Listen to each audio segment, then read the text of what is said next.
I'm gonna be completely honest, I have not been that good at being on Shopping Ban, and I ended up making an offer on it, and I ended up getting the bags. Hey guys, welcome to my channel. I'm Jess. If you haven't already, please like and subscribe to my channel. I am trying to get to 8,000 subscribers, so all your support would be much appreciated. A few weeks ago, guys, somebody accidentally got ink on my Loewe puzzle bag, and I was quite devastated to say the least. Kind of hurt in my heart a little bit. As soon as I saw the ink stain, I quickly went to the bathroom and got like a wet towel and some soap and tried to remove the ink, but unfortunately it left a stain. Quickly called my boyfriend and he advised to put on a gentle hand moisturizer on the ink mark and leave it on there for 10 minutes, and that will lift out the ink. I did do that, but it did actually help quite a bit, to be honest, because before that it was like a really massive like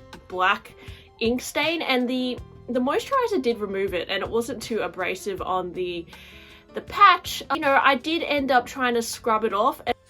Editing guess here. So I think what happened with my Loewe bag when I initially scrubbed off the mark, it was fine, but then after using it a few times, I think that area was kind of fragile because I'd been rubbing it, and then it started to like kind of peel or leave like a scuff mark because I think that the paint layer started to like crack on top. And so when I started to see this like scuffing happening, I thought I should take it to the bag spa. And I think that me scrubbing it did damage the bag a little bit further. It did leave a little bit of a scuff mark, although it wasn't that obvious, and I honestly was still wearing it after this scuff mark. I decided to take it to the bag spa to see if they could fully fix it.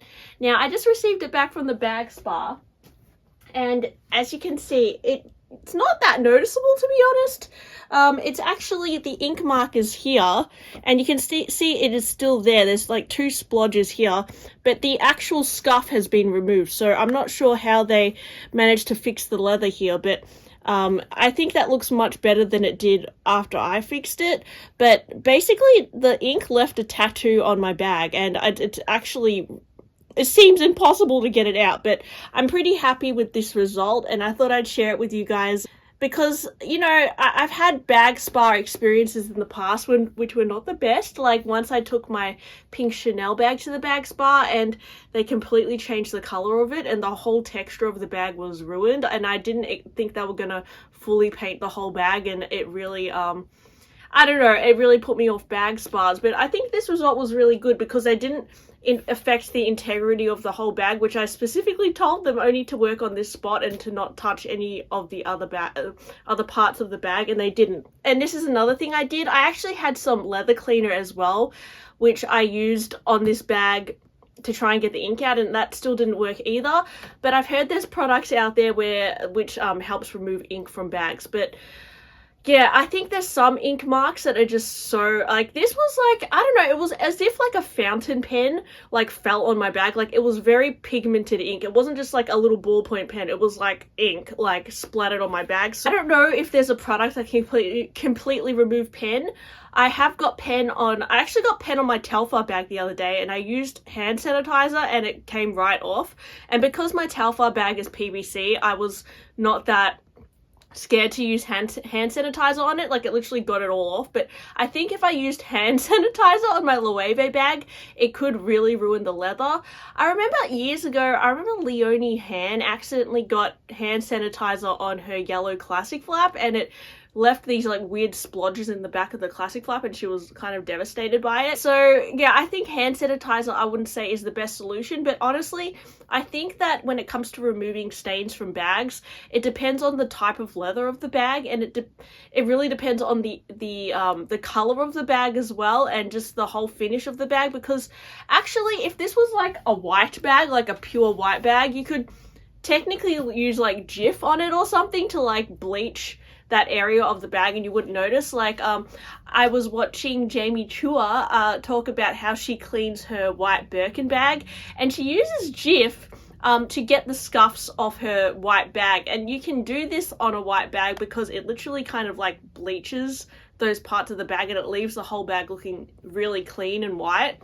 So actually, like, a pure white bag can be easier to look after than you think, and it's when it comes to colored bags, it can be harder to maintain because you have a chance of accidentally removing the color from the bag and then in turn leaving it to look worse because now there's like white splodges on the bag, which when I scrubbed this, I think it did remove a little bit of the color, and yeah, now it doesn't look as obvious, so I'm quite happy with that. So anyways, I just thought I'd keep you updated on that.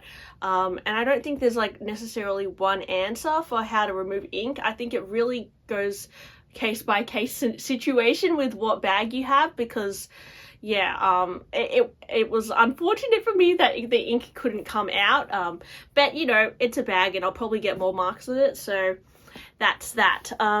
And also, I wanted to keep you guys updated on my shopping ban. Honestly, I'm going to be completely honest, I have not been that good at being on shopping ban.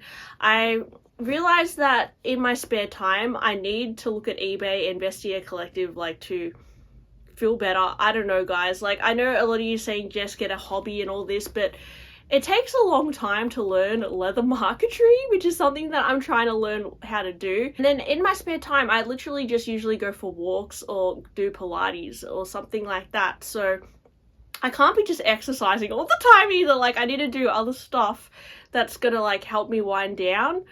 So, like, the other day, I've got a confession to make, guys. I was just like, you know, I was going really good with my shopping ban. Like, I resisted a Furla bag, Hello Kitty. Like, usually at this time of year, I would spend thousands of dollars. Like, so, yeah, I kind of feel better that I did resist a lot. But I got this notification from Vestiaire that there was this bag that got discounted. Then it got discounted again, and it was just kind of like taunting me. Like, I literally got a notification for this bag for like a few days in a row, and I ended up making an offer on it, and I ended up getting the bag. So I think I'm going to show you guys that bag like soon, but I'm just going to confess that I did screw up and that there will be one final unboxing this year. I think for me, I need to adopt healthy shopping habits, and I do have to change my lifestyle a little bit, so I'm just trying to figure out a way that I can do it, and realizing when I'm most vulnerable to shopping, because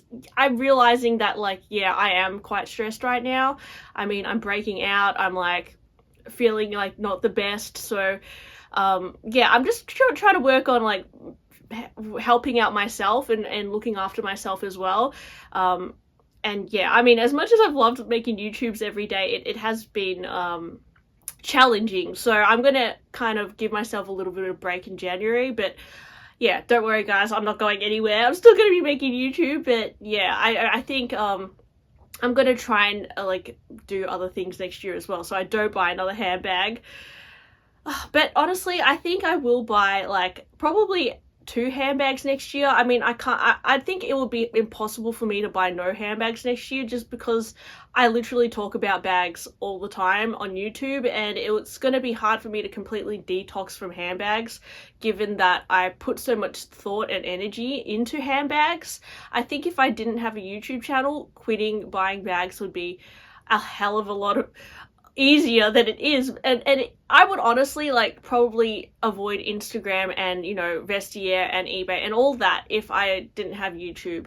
But at the same time, like, I don't know, I feel like I spent so much time on my YouTube channel, and I've grown it to this point. Like, why should I stop now? Like, I don't want to like completely cut out you know, handbags and shopping from my life. So I honestly think that I will still buy bags next year, but it's gonna be a lot less than like 10 like I was doing, because the past few years I've been buying 10-20 bags a year and like buying, selling, and so I think to like, you know, at least like knock it down to max, like honestly I really want to aim for max 2 bags next year, but even if I buy like 4 next year, I think that's still a massive improvement. So I'm trying to be realistic with myself. So anyways, thanks for listening to my video today, and yeah, I'll probably refilm my unboxing of the other bag I bought soon, so look out for that as well, because I already got it in the mail and like I actually really like it. So yeah, anyways, thanks for listening to me as usual, and I'll talk to you on my next one. Bye!